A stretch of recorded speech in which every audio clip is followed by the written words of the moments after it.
So part two, right? So let's say that you work at my company, okay? So I've got, 42 employees all over the country, right? California, North Carolina, this, that, and the other. And let's say for some reason that you don't like my leadership. You think that I'm wrong about some play that I'm asking you to run within my company, okay?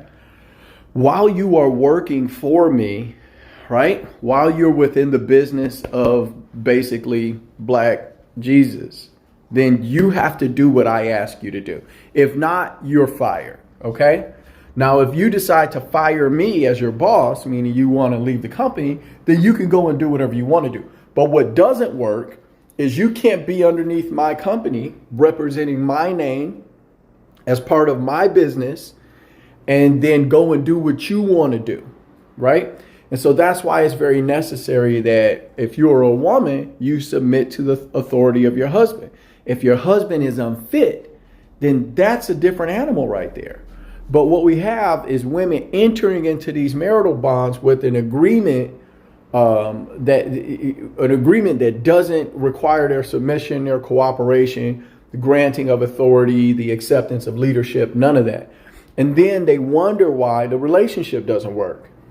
If you do get with a male that, is a traditional protector provider male, then he is not going to want to come home after killing the big fish, bring home the big fish, and argue with you about who's in charge.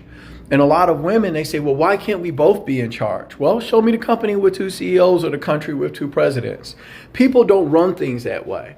Now, that doesn't mean that the president doesn't have a vice president. He doesn't have a team of advisors. Men, if you've chosen a woman that you don't trust to counsel you, then you have picked poorly, okay? Your woman's intellect, her intuition, her ability to see the details that drives us crazy when we go back and forth with these women online. These things are an asset.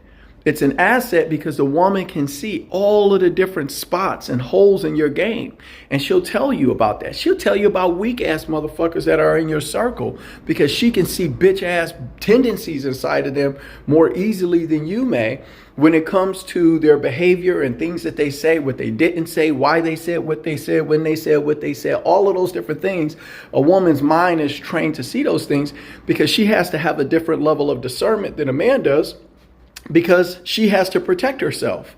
And as a person who has to constantly protect herself from men, and the men who are going to harm her look exactly like the men who are going to protect her, she develops an additional level of a discernment called women's intuition, and it can be your advantage.